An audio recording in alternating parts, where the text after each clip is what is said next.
यीशु है, praise the Lord. हम यदि आंखें बंद करेंगे तो दूसरों को या कोई चीज़ को ठीक से देख नहीं पाएंगे। हम अनुमान लगा नहीं पाएंगे जो चीज़ों को हम देख रहे हैं उसका कलर कैसा है, वो कितने बड़ा है।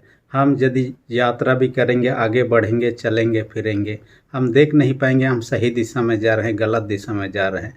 हम किसी से भी टकरा सकते हैं, एक्सीडेंट हो सकता है। भीड़ के बीच में हो तो एक्सीडेंट होना स्वाभाविक है।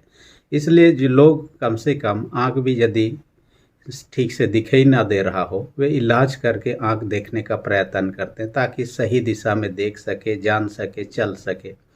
वैसे ही जो व्यक्ति आत्मिक रूप से देख नहीं पाता है, आत्मिक रूप से वो अंधापन है, आत्मिक रूप से उनका आंख बंद हुआ हो, वो आत्मिक चीज़ों को देख नहीं पाता है। आज का वचन में हम इसी प्रकार के बातों को हम देखेंगे। पहला कोरिन्थ 2 6 से 16 पद जो पौलुस प्रेरित के द्वारा कोरिन्थ की पत्र को लिखा गया, उसके माध्यम से ऐसे ही बातों को हम देखेंगे, चर्चा करेंगे। ये कोरिन्थ की पत्री को पौलुस प्रेरित ने खुद लिखा 54 से 56 लगभग ईस्वी लगभग में।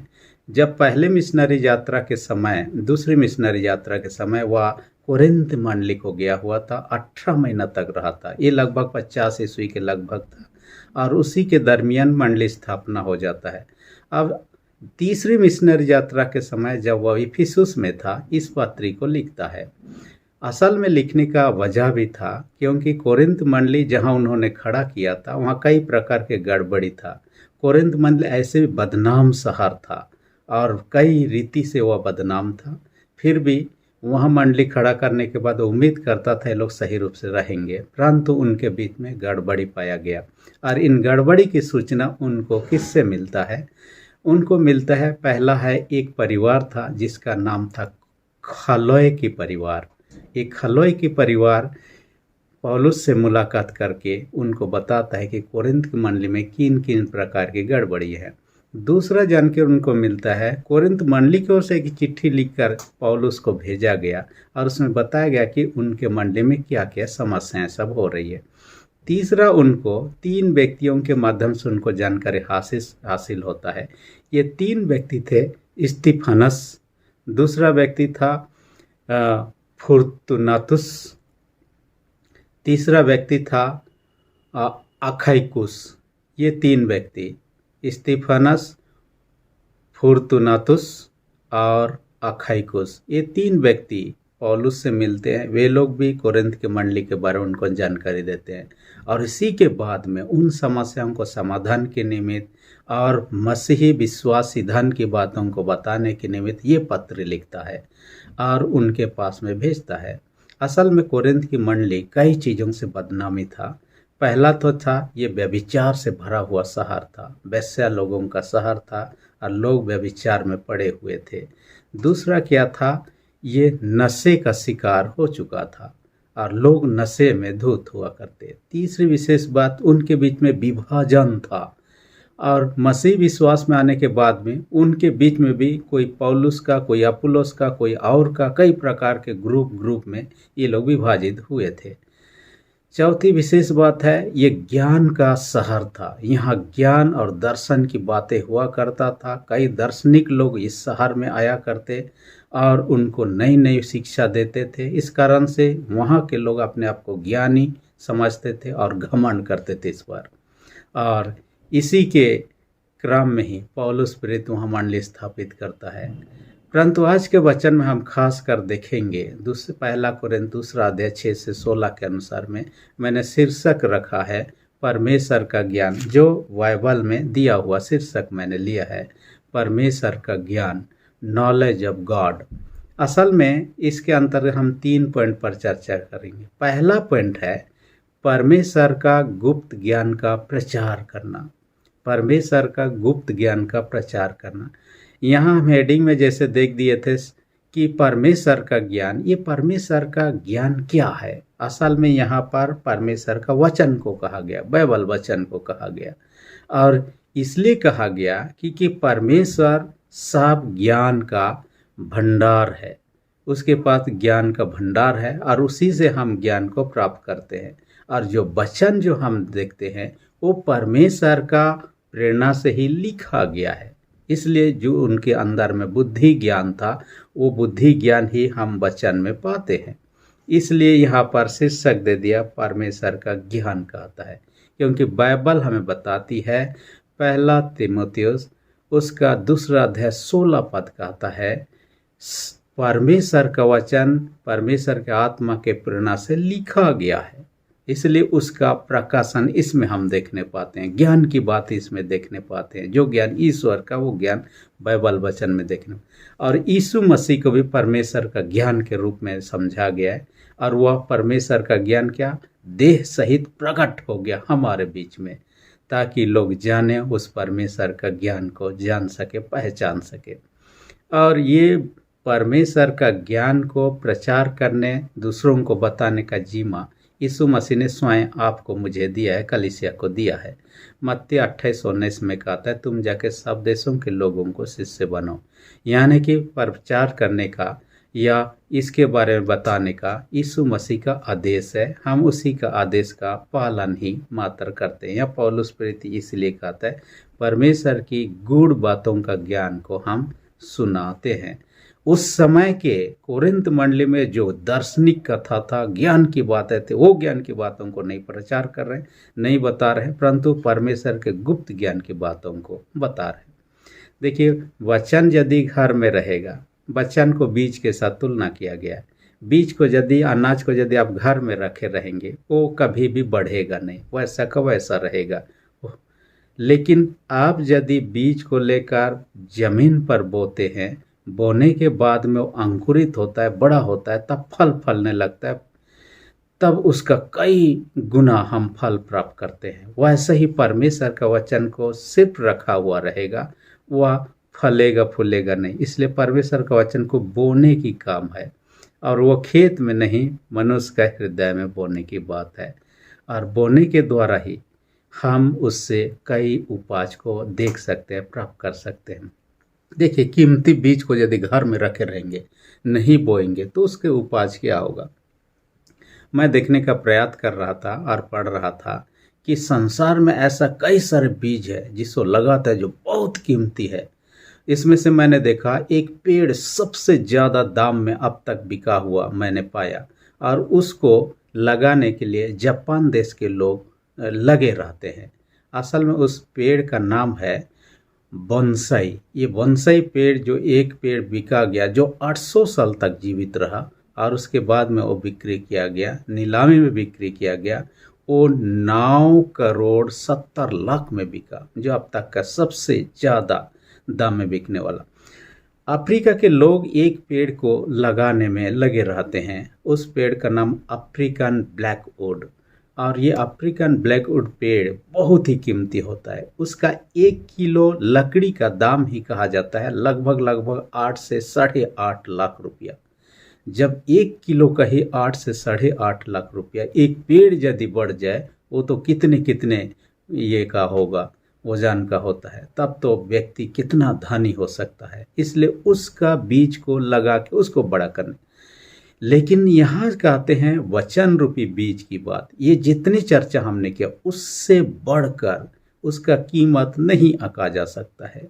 और वह वचन रूपी बीज बोने के द्वारा एक व्यक्ति का आत्मा जो बच जाता है, उस व्यक्ति का आत्मा को हम ना ही पैसों से खरीद सकते हैं, ना ही बचा सकते हैं। ये संभव नहीं है। इसलिए बहुमूल्य चीज़ें हैं। और जब हम वचन को बोते हैं, किसी के हृदय में पड़ता है, तब वचन अंकुरित होता है, और हमारे हृदय में क्या होता है, विश्वास रूपी पेड़ बढ़ने लगता है। पेड़ जब बढ़ जाता है, उसमें फल फूल होने लगता है। और फल जो है, जैसे कि हम आत्मा का फल को देखते हैं, प्रेम, आनंद, मेल, धीरज, कृपा, भलाई इत्यादि, जो इन फलों को उस विश्वास रूपी पेड़ में माने हमारे जीवन में हम देखने पाते हैं। इसलिए इन वचनों को बोने का काम जारी रखना है, क्योंकि बाइबल कहता है, यूहन्ना 5:24 में कहता है, मैं तुमसे सच सच कहता हूँ, जो मेरा वचन सुनकर मेरे भेजने वाले पर विश्वास करता है, उस पर दंड की आज्ञा नहीं होती, परंतु वह मृत्यु से पर होकर अनंत जीवन में प्रवेश। यानी कि इसको ग्रहण करने के द्वारा हम उस महिमा की ओर बढ़ते हैं, जो प्रभु यीशु मसीह हरे उद्धार पाए लोगों को एक दिन स्वर्ग राज का जो महिमा देना चाहता है, उसकी ओर हम जाते हैं। इसलिए बाइबल कहता है हम अच्छा काम करते हैं, अच्छा का फल अच्छा ही होगा, बुरा का फल बुरा ही होगा। गलाती 6:7 में कहता है परमेश्वर ठट्ठों में नहीं उड़ाया जाता, मनुष्य जो कुछ बोता है वही कटेगा।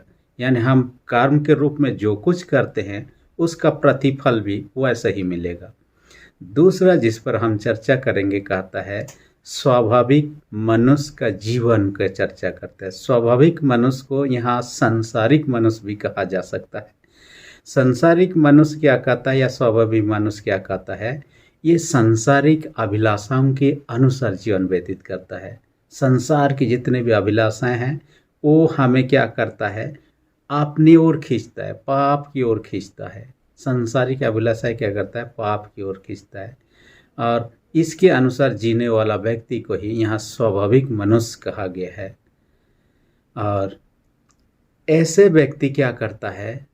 ईश्वर के वचन को सुनता है लेकिन समझ नहीं पाता है, देखता है लेकिन उसको समझ नहीं पाता है। इस्राएल लोगों का जीवन में आप घटना को देखिए। जब मिस्र देश से किनान देश की यात्रा में थे, जंगल में एक बार क्या हुआ, वे लोग पाप किए, तब जहरीला सांपों को परमेश्वर ने भेजा और लोगों को डांस दिया। डांसने के बाद कई लोग बेहोशी के हालात में पड़े रहे, मरने ही वाले थे।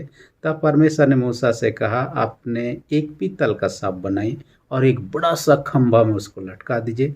लोगों को कहिए जिनको जिनको भी सांप काटा है उस पीतल का सांप को आप सिर्फ देख दीजिए, आपका शरीर में से जहर निकल जाएगा, आप बच जाएंगे। जो लोग विश्वास किए और देखा उस पीतल का सांप को जो खंभे में लटका गया था, ये लोग बच गए, उनके शरीर का जहर उसी घड़ी खत्म हो गया। परंतु जो लोग ये सोचने लगे हाँ पीतल का सांप को देखने से कोई बचेगा क्या, और उधर ध्यान ही नहीं दिया, वे लोग मर गए। यानी कि ये पीतल का सांप यीशु मसीह को दर्शाता है। यीशु मसीह जो क्रूस पर चढ़ाया गया पापियों को उद्धार के लिए, बचाने के लिए, जो लोग उस पर दृष्टि करेंगे, जो लोग उस पर विश्वास करेंगे, वे लोग बचेंगे। उस समय इस्राएल लोग, जो लोग सोचे है कौन देखता है, ऐसा समझे और देखे नहीं, ये लोग मर गए। वैसा ही जो लोग उस पर विश्वास नहीं करेंगे उनका विनाश की ओर अग्रसर हो। इसलिए 1 कोरिन्थ 1:18 में कहता है क्रूस की कथा नाश होने वालों के निकट मूर्खता की बातें हैं, परंतु जो विश्वास करते हैं वो परमेश्वर के सामर्थ्य कहता है। यानी नाश होने वालों के लिए मूर्खता की बात है, ये बेकार की बात है, इससे फिजूल की बात है, इससे कोई लाभ नहीं है। मैंने एक व्यक्ति का टेस्टिमोनी को पढ़ रहा था। उस व्यक्ति का नाम मारियो जोसेफ इस्लाम धर्म से था। उसके पिताजी ने चाहा कि वह मौलवी बने, इसलिए पढ़ाई किया। 18 साल की उम्र मौलवी भी बन गया। परंतु जब भी कुरान को पढ़ता था कई सारे चीज़ बार बार उसके दिमाग में आता था। उसने देखा कुरान में मोहम्मद का नाम सिर्फ 4 बार आया है, वहीं पर यीशु का नाम 25 बार आया हुआ है, यानी उससे ज़्यादा, कई गुना ज़्यादा हो गया। दूसरा क्या देखता है कि कुरान में महिलाओं का कोई चर्चा नहीं है, किसी महिलाओं के बारे में, लेकिन वहीं पर यीशु की माता मरियम के बारे में पूरा एक अध्याय वहाँ चर्चा मिलता है। तीसरी बात उन्होंने क्या देखा, यीशु मसीह 2 दिन का जैसे हुआ बात करना शुरू कर दिया, यानी चमत्कार देखने पाते हैं। उन्होंने क्या किया, कुरान में लिखा हुआ हम पाते हैं कि एक मिट्टी का चिड़िया बनाया और उसमें जीवन का सांस फूंक दिया। आश्चर्य काम हम देखने पाते हैं, लेकिन मोहम्मद के बारे में ऐसा नहीं दिखाई देता कि उसने कोई आश्चर्य काम किया। यीशु के बारे में कई सारे चीज़। उसके बाद ये लिख पाया, यदि आप इन चीज़ों को समझ नहीं पाते हैं तो आप बाइबल जो इंजील है उसको पढ़िए। इसलिए अपने से बड़े अधिकारियों से उन्होंने 4-5 सवाल किए बाइबल से जुड़े हुए बातों को लेकर, लेकिन उन्होंने संतुष्टिपूर्ण जवाब नहीं दिया। इस कारण से खुद बाइबल हासिल किया, बाइबल को पढ़ना शुरू किया। बाइबल पढ़ने के बाद उनको लगा कि इसमें कई सारी सच्चाई है, यानी जो वचन जो है उनके अंदर में चला गया और काम करना शुरू किया। इसलिए उन्होंने चर्च जाना शुरू किया। जैसे घर के लोगों को पता चला उनको पकड़ा, बहुत पीटा, उनको रस्सी से बांध दिया, एक घर के रूम के अंदर में बंद कर दिया। उनको 28 दिनों तक कुछ भी खाना पीना नहीं दिया, यहाँ तक कि उनके भाई लोग उसके ऊपर में भी पेशाब कर दिया और उनको कहा कि तुम्हें मार डालेंगे। 28 दिन के बाद में उसके पिताजी उनके पास आए, उनके हाथ के बंधा हुआ रस्सियों को खोल दिया, उसके बाद अपने हाथ में चाकू लेके आया हुआ। अब बोल, यीशु मसीह को इनकार करते हो कि नहीं? नहीं तो अभी मार डालेंगे। जैसे उनको मारने का कोशिश कर, अचानक से एक रोशनी चकमका गया और ऐसा चमका कि उसके पिता जो चाकू पकड़ा था अचानक से उसके ऊपर में ही घोंपा गया और उसके अपने स्वयं के ऊपर में घोंपा गया और खून बहने लगा। तब घर के बाकी लोग उनको संभालने में लगे हुए थे। जैसे संभालने में लगे हुए थे, यह व्यक्ति चुपचाप से दरवाज़ा खुला देखा और वहाँ से भाग के निकला अपने जान को बचाकर। उस दिन के बाद मैं अपने घर कभी नहीं गया, क्योंकि उसके घर की लोग ही उसे मार डालना चाहते। परंतु प्रभु को जाना, प्रभु के पीछे हैं, आज कलीसिया में हैं और कलीसिया में सेवा के रूप में परमेश्वर का वचन का प्रचार कर रहा है। क्योंकि वह नहीं जानता था, उनके आत्मिक आंखें खुल चुका है, जान गया है, इसलिए परमेश्वर के विषय को बताने में लगा हुआ है। तीसरी विशेष बात हम यहाँ देखने पाएंगे आत्मिक मनुष्य के बारे में। आत्मिक मनुष्य जो कि आत्मा के द्वारा निर्देशन अनुसार चलता है। जब हम यीशु पर विश्वास करते हैं और बपतिस्मा लेते हैं, परमेश्वर अपने आत्मा का दान देता है। वो आत्मा के अगुवाई में हम जब चलेंगे, गलत रास्ता में कभी नहीं जाएंगे, सच्चाई के रास्ता में भी जा सकते हैं। और हम यदि कुछ गलत काम करने चाहेंगे तो भी परमेश्वर का पवित्र आत्मा जो हमारे अंदर में रहता है, वह हमें पाप काम करने से बाधा देता है। जैसे कि सिक्योरिटी अलार्म सबका आपने देखा होगा, गलत रुचि से छू देने से वो अलार्म बजना शुरू हो जाता है, तब लोग जान जाए कुछ तो गड़बड़ी है। वैसे ही ये जो पवित्र आत्मा हमारे अंदर में रहता है, हमें बुराई करने से बचाने के लिए हमें बाधा देता है, हमारे मनों को बाधा देता है, हम सही रास्ते में चलें इसके लिए डायरेक्शन देता है। जैसे कि वचन के विषय हम देख रहे हैं, वचन भी हमें डायरेक्शन देता है, किस मार्ग में जाना है, किधर जाना है, कैसे। पवित्र आत्मा हमारी अगुवाई करता है। आजकल तो जिस रोड को आप देखे भी नहीं हो, जहाँ मंदिर जाना हो, आप जीपीएस नेविगेशन सिस्टम के माध्यम से हम मोबाइल में भी हम लोग देखते हुए रोड को पता लगा सकते हैं। दाएं मुड़ना है, बाएं मुड़ना है, किधर जाना है, रोड किधर गया हुआ है, हम आसानी से पता लगा लेते हैं। वैसे ही पवित्र आत्मा हमारी अगुवाई करता है ताकि हम सही दिशा में सही रूप से चल सकें। और बाइबल वचन जो है, हम गलत ना करें। हम यदि गाड़ी को जे रहे हैं, आगे यदि कुछ है तो हम ब्रेक लगाते हैं। ब्रेक लगाने के दौरान हम एक्सीडेंट से बच जाते हैं। तो परमेश्वर का वचन ऐसे ही करता है, क्योंकि बाइबल कहता है, भजन संहिता 119 से 105 में कहता है, तेरा वचन मेरे पाँव के लिए दीपक और मार्ग के लिए उजियाला है। भजन संहिता 119 का 11 पद में कहता है कि मैंने तेरे वचन को अपने हृदय में राख छोड़ा ताकि तेरे विरुद्ध पाप ना करूं। ये हमें सही डायरेक्शन देता है, कौन सा गलत है, किधर नहीं जाना, ये बताता है। मैं जब इस वचन को मनन कर अपने बचपन की घटनाओं को याद किया, मैं बचपन में जब साइकिल चलना सीखा ही रहा था, और एक दिन क्या हुआ, शुरुआत के दिनों में ही मैं सीट में बैठ गया और रोड में चलाना शुरू कर दिया। मुझे पता नहीं चल रहा है, क्योंकि मुझे ठीक से चलाना भी नहीं आता। ब्रेक कैसे मारना है, घंटी कैसे मारना है, कुछ भी ठीक से पता नहीं था। और मैं सीधा पैडल मारते हुए आगे बढ़ते जा रहा। आगे रोड में दो व्यक्ति लड़ाई कर रहे हैं और एक दूसरे पकड़ा पकड़ी हुए हैं, और दूसरे में पकड़ा पकड़े हुए। अब मुझे ब्रेक लगाकर वहाँ रुक जाना चाहिए, लेकिन मुझे समझ में नहीं आ रहा है ब्रेक कैसे लगाएं। मेरा दिमाग काम नहीं किया और मैं दोनों के बीच में मैं उनको धक्का देते हुए आगे बढ़ गया। जैसे मैं उनको थोड़ा सा टच करते धक्का देते आगे बढ़ा, ये लोग चिल्लाना शुरू किया, मुझे दौड़ाने का भी प्रयत्न कर रहे हैं, लेकिन मैं पैडल जोर जोर से मार के वहाँ से भाग गया। यदि दोनों मुझे पकड़ लेते, एक दूसरे का गुस्सा मुझ पर उतर देते, परंतु ईश्वर की दया से मैं बच गया। ये ब्रेक ना पकड़ करने के कारण से, क्योंकि मैं शुरुआत के दिनों में था। इसलिए परमेश्वर का वचन को सुने, पढ़ें, मन में याद रखें, ताकि उसके द्वारा से हम सही डायरेक्शन पाते हैं। हम जीवन में गलत काम करने से रुक जाते हैं। पवित्र आत्मा को अपने जीवन में काम करने दे, वो हमें सुरक्षा देता है, सही रूप से अगुवाई देता है, बुराई करने से बचाता है, ताकि हमारा जीवन उसके महिमा की योग्य होने पाए। आज के जो परमेश्वर का ज्ञान, जो वचन है, उसको अपने जीवन में अधिकई से बसने दे, ताकि काम करें और हमारा जीवन परमेश्वर के अनुकूल योग्य हो, परमेश्वर की इच्छा से चलने योग्य। परमेश्वर वचन का अधिकई से आशीष दे। आमीन। हम प्रार्थना करें। सेनाओं के जीत पिता धन्यवाद देते हैं, आज के वचन का हमसे बातें किया, होने दे हर एक सुनने वाले छोटे बड़े सब हमको स्वर्ग आशीष से भर दे। हर एक जितने बीमार हैं उनके प्रति दया दृष्टि कर, अपने सामर्थ्य हाथों को उड़ा, एक एक को छू, यीशु के सामर्थ्य लो से हर एक बीमारी उनको दूर कर दे। और जिनके विश्वास कमजोर उनके विश्वास को दृढ़ और मजबूत कर, विनती यीशु के नाम से मांगते हैं, आमीन। यदि आप तक मेरे चैनल को सब्सक्राइब नहीं किए, इसी घड़ी रेड बटन को प्रेस करके सब्सक्राइब कर दीजिए। जो आने वाले बेल निकलेगा उसे भी प्रेस करके ऑल पर सेट कर दीजिए, ताकि आने वाले वीडियोस का नोटिफिकेशन आपको समय पर मिल सके। धन्यवाद।